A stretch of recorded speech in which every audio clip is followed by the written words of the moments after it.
सुबह 6 बजे से लेकर सुबह 9 बजे तक 5वां पहर होता है। 9 बजे से लेके सुबह 12 बजे तक, दोपहर 12 बजे तक जो है वो छठा पहर है। दोपहर 12 से लेके दोपहर 3 बजे तक 7वां पहर है और फिर उसके बाद 3 बजे से लेके 6 बजे तक 8वां पहर है। सो 8 पहर होते हैं 24 घंटों में। 4 घड़ियाँ सुबह की, 4 रात की। रात के पहर 4, सुबह के पहर भी 4 और दाऊद कहता मैं रात के हर पहर से पहले उठ जाता हूँ ताकि तेरे वचन पर ध्यान करूँ। वो बड़ी एक खूबसूरत बात कहता है भजन संगीता ज़बूर 119 की 97वें आयत में कि मुझे दिन भर तेरे वचन का, तेरी शरीयत का, तेरी व्यवस्था का ध्यान रहता है। बेटा हिंदी में पढ़ना ज़रा। मैं तेरी व्यवस्था में कैसी प्रीति रखता हूँ, दिन भर मेरा ध्यान उसी पर लगा रहता है। क्या हमारा लगा रहता है? सवाल बड़ा ज़बरदस्त है। कहता मैं तेरी व्यवस्था से, तेरी शरीयत से, तेरे वचन से, तेरे कलाम से प्रेम रखता हूँ, मोहब्बत रखता हूँ। मुझे दिन भर उसी का ध्यान रहता है। और इधर लिखा है रात के हर पहर से पहले उठ जाता है, हर घड़ी से पहले उठ जाता है। उसको मालूम है कि दिन कब होता है आत्मिक। क्या रात सोने के लिए बनी? बिल्कुल बनी है। मैं आपको एक छोटी सी एग्जांपल देता हूँ, आप सबको मालूम है ये।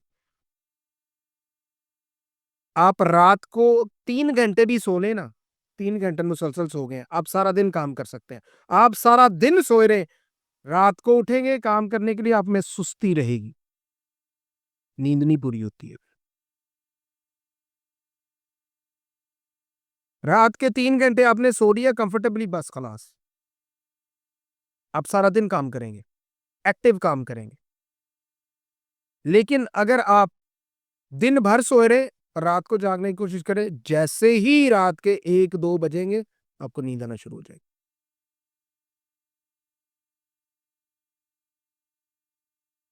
सो बड़ा ज़रूरी है। चलते हैं पहले पहर में।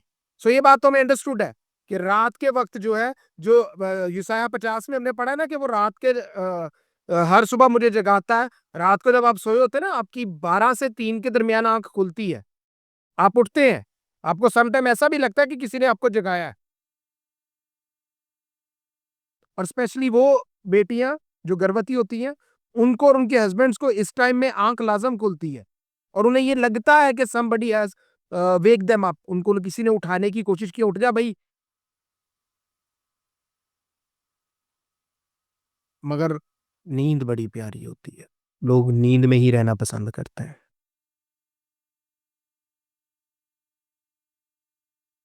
तो याद रखिए पहले पैर की तरफ चलते हैं और जल्दी चलते हैं और अपनी ज़िंदगी में आपने इस असूल को बनाना है। अभी जिस समय में चल रहे हैं वो पहला पैर है।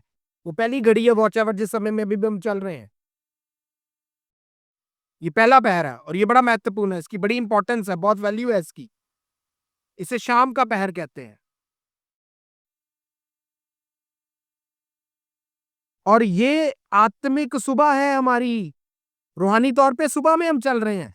हमारा जो शारीरिक तौर पर हमें नज़र आ रहा है अब शाम हो गई है, सूरज डूब गया है, सूरज ग़ुरूब हो गया है। अब रात की तरफ हम चल रहे हैं। लेकिन आत्मिक तौर पे तो ये सुबह हो गई है। सो ये पहर बड़ा इंपॉर्टेंट है। अगर सबसे पहली बात ये पहर अगर दिन का आगाज़ है, अगर ये नई सुबह है, नई शुरू है आत्मिक तौर पे, तो सबसे पहले जो इम्पोर्टेंट चीज़ है इसमें कि हमें प्रभु को महिमा देनी है। हमें खुदावंद को जलाल देना, उसका धन्यवाद करना कि आपने रात सारी हमारी हिफ़ाज़त की और आज ने आज सुबह दिया। दिन में जो हमारा शारीरिक जिस्मानी दिन है, उसमें आपने हमारी हिफ़ाज़त की और इस समय पर हमें मौका दिया कि हम आपके नाम की महिमा कर सकें। तो ये टाइम है जिसमें हम महिमा कर रहे होते हैं। जब कोई वर्शिपर जो बच्चे गीत गा रहे होते हैं, आप उनके साथ गीत गाया करें और वर्शिपर से भी मैं कहूँगा गीत वो गाया करें जो सबको आता है। नए-नए गीत मत ट्राई करें, जो नहीं आते बच्चों को। अगर आपने नया गीत ट्राई करना है, उसको पहले गाएँ, गाकर ग्रुप में जो है उसको ऐड कर दें या करवा दें। किसी एडमिनिस्ट्रेटर से बोलें कि ग्रुप में ऐड कर दें, ताकि जब वो लोग सुने तो उनके पास वो सामर्थ रहे। वो नए गीत सीख सके। भाई मूसा से मैं कहूँगा कि वो ज़बूरों पे जो है वो ज़बूर गाकर वह नाज़िया को, भाई अंकित को भेजे ताकि वो ग्रुप में ऐड कर दिया करें। ताकि आपको ज़बूरों से आपको पता चले कि उनकी तर्ज़ें क्या है, उनकी ट्यून्स क्या है, उनको गाना कैसे है। मैं अक्सर गीत सुनता हूँ या ऐसे ज़बूर या गीत सुनता हूँ जिनकी ट्यून्स मिल नहीं रही होती हैं।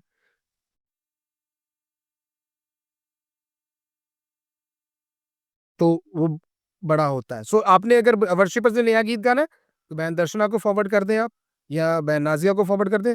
बल्कि आप बहन दर्शना को पहले फॉरवर्ड किया करें ताकि वो चेक कर लिया करे कि उसकी थियोलॉजी क्या है गीत की। आगे चलते हैं। सो पहली बात, ये आत्मिक सुबह है और हम जब अपनी नॉर्मल सुबह में भी उठते हैं, तो सबसे पहले उसका धन्यवाद करते हैं। कौन-कौन अपने बिस्तर के ऊपर ही खुदावंद का शुक्र करता है, उठने से पहले उसका धन्यवाद करता है?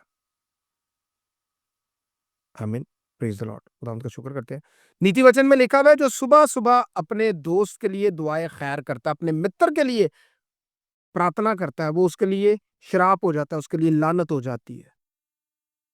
इसलिए कि खुदावंद पसंद ही नहीं करते कि तुम्हारी आँख खुली और तुम उठते साथ ही किसी और के बारे में सोचो, किसी और चीज़ के बारे में सोचो। वो कहते हैं पहले तू मेरा धन्यवाद कर, क्योंकि मैंने तुझे सब कुछ दिया है।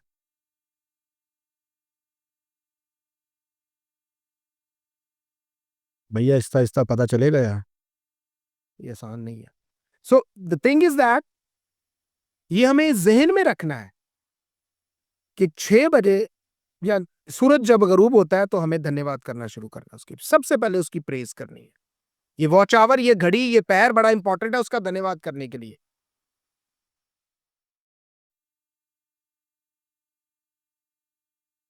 बहुत ज़रूरी है कि हम उसका धन्यवाद करें सबसे पहले। जब हम अपनी शारीरिक जिस्मानी सुबह में उठते हैं तब भी उसका धन्यवाद करें, जब हम आत्मिक तौर पे शाम में होते हैं तब भी उसकी शुक्रगुज़ारी धन्यवाद करना शुरू कर दिया करें। आप आराधना किया करें वर्शिपर्स के साथ मिलके। हम फ़ोकस नहीं करते हैं। और मैं इसीलिए बोलता होता हूँ कि जितने भी वर्शिपर्स हैं वो अपना कैमरा ऑन करके वर्शिप किया करें, ताकि सबको भी पता चले कि हाँ, मुझे इनके साथ वर्शिप करनी है। कैमरा बंद करके आप वर्शिप करेंगे वो इम्पैक्ट नहीं देगा आपको, क्योंकि हमें एक-दूसरे की मदद चाहिए होती है।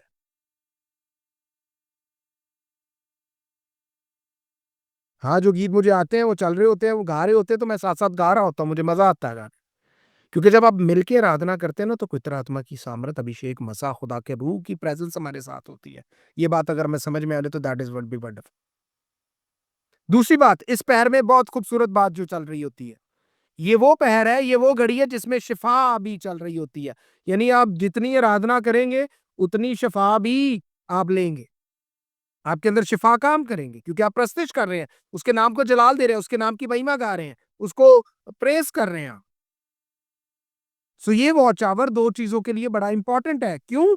एक तो ये आत्मिक सुबह, रूहानी सुबह का शुरू है और दूसरा हमारे पास ये अवसर है, हमारे पास ये मौका है कि हम शुक्रगुज़ारी कर सकें कि खुदावंद सारा दिन तूने हमारी रक्षा की, सारा दिन तूने हमें प्रोवाइड किया, तेरा नाम धन्य हो, तेरे नाम मुबारक हो, तू ही मुबारक है। माँगने की बजाय सबसे पहले उसका धन्यवाद करें, सबसे पहले उसकी शुक्रगुज़ारी करें, सबसे पहले उसके नाम को महिमा दें, सबसे पहले उसके नाम को जलाल दें। ऑल द टाइम हमें माँगते नहीं रहना है। यही प्रॉब्लम है कि माँगते रहते हैं, माँगते रहते हैं, माँगते रहते हैं मंगतों की तरह। फ़कीर हैं हम, नहीं फ़कीर नहीं है और ना ही हम पागल हैं। उस अंधे सिंगर की तरह, यदि मैं यीशु का पागल हूँ, दीवाना हूँ। भाई हम पागल नहीं है, we are not mad. Madness की स्पिरिट है। उस आदमी को सेंस नहीं है। इट मीन्स कि वो थियोलॉजी को नहीं समझता, वो कलाम को नहीं समझता, वो नहीं जानता कलाम को। अगर पहला तवारीख, पहला इतिहास उसका 24-25 बाब पढ़ें तो आपको पता चलेगा जितने भी वर्शिपर्स थे 5 साल की ट्रेनिंग थी उनकी। वचन भी सीखेंगे, आराधना भी करना सीखेंगे, कलाम भी सीखेंगे और प्रस्तिश करना भी सीखेंगे। और जो इंस्ट्रूमेंट बजाता है, वो इंस्ट्रूमेंट ही बजाएगा और जो गाता है वो सिर्फ गाएगा। वो दोनों चीज़ें एक साथ नहीं कर सकता, ताकि वो अपने उस काम में एक्सपर्ट हो, अपने उस काम में उसकी गहराई ज़्यादा हो।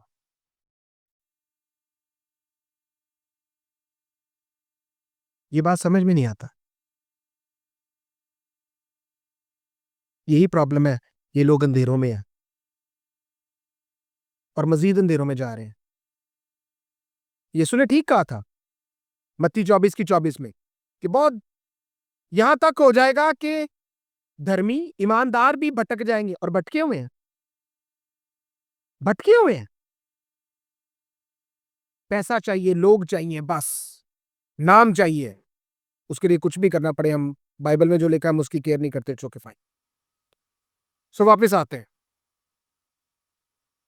दूसरी बात, इस समय पर, इस टाइम पर, इस वॉच आवर में, इस घड़ी में शिफा का काम होता है। लेकिन हमारे मसीही जो है वो गपशप पे लगे होते हैं। आपको पता है अंग्रेज 6 बजे खाना खा लेता है। उन्होंने एक असूल बनाया हुआ है, सीखा है ना उन्होंने। उन्होंने ये असूल बनाया हुआ है कि वो शाम 6 बजे खाना खा लेते हैं। दे टेक देयर सपर, उसको सपर बोलते हैं। याद रखिए, सपर में और डिनर में फर्क होता है। डिनर वो होता है जो बड़े एहतमाम से किया जाता है। जैसे मुझे कोई इनवाइट करेगा, वो बोलेगा आई invited you on the dinner, मैं आपको डिनर पे इनवाइट कर रहा हूँ। इसका मतलब है वो बड़ा एहतमाम करेगा। सपर हमारी रेगुलर मील होती है, हम डेली जो खाते हैं।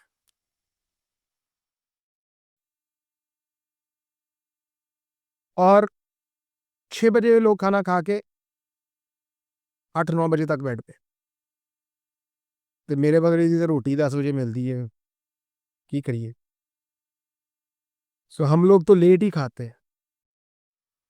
So there is a discipline, spiritual भी और फिजिकल भी, आत्मिक भी और शारीरिक भी एक डिसिप्लिन है।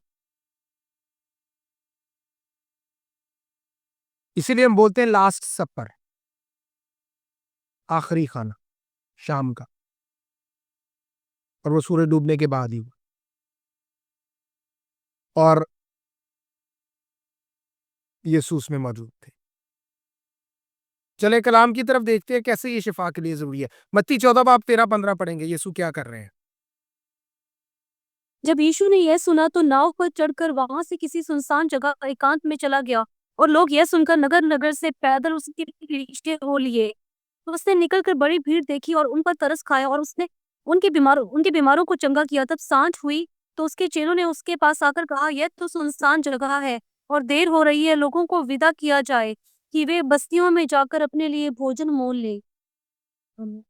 अच्छा, याद रखना ये सुनसान जगह है जहां पर यीशु मौजूद है। वहां पे आसपास कोई होटल शोटल नहीं है, बस्तियों में जाना पड़ेगा। जी बेटा उसना। जब यीशु ने यह सुना तो वहां से कश्ती पर अलग किसी वीरान जगह को रवाना हुआ, और लोग ये सुनकर शहर शहर से पैदल उसके पीछे गए। उसने उतरकर बड़ी भीड़ देखी और उनसे कहा उसे उन पर तरस आया, और उसने उनसे कहा कि बीमारों को अच्छा कर दिया। और जब शाम हुई तो शागिर्द उसके पास आकर कहने लगे, जगह वीरान है और जब वक्त गुजर गया है, लोगों को रुखसत कर दे ताकि गांव में जाकर अपने लिए खाना मोल लें। आमीन।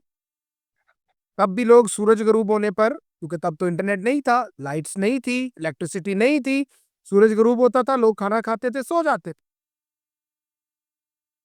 और इस समय जहां पर हम पढ़ रहे हैं मत्ती 14 में, यीशु जो है वो एक वीराने में है, एक सुनसान जगह पे है जहाँ पे कोई होटल नहीं, कुछ भी नहीं। सो शागिर्द कह रहे हैं हमारे पास खाने के लिए तो कुछ नहीं, हम तो कुछ लेके नहीं आए कि इनको दे।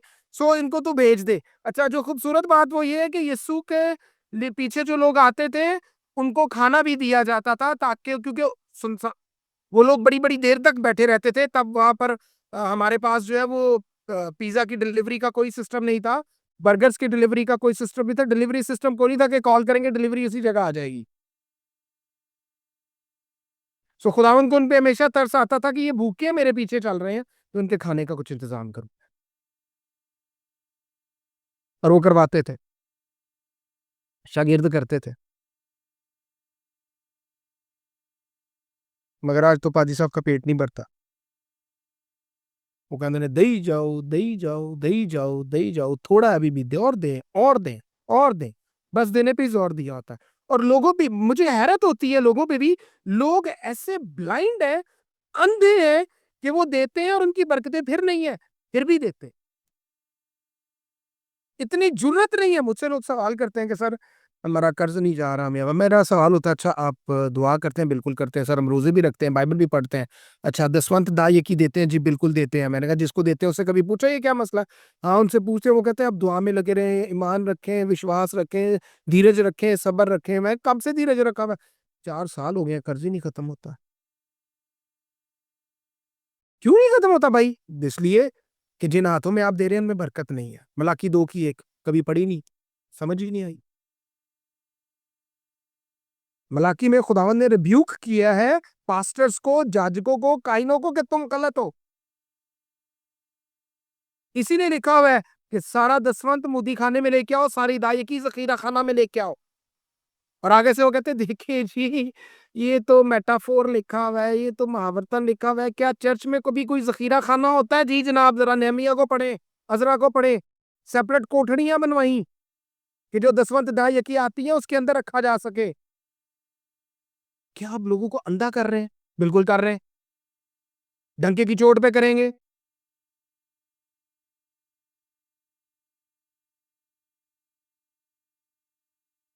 सो यीशु शिफा दे रहे हैं वीराने में। अच्छा आगे एक और पे चलते हैं।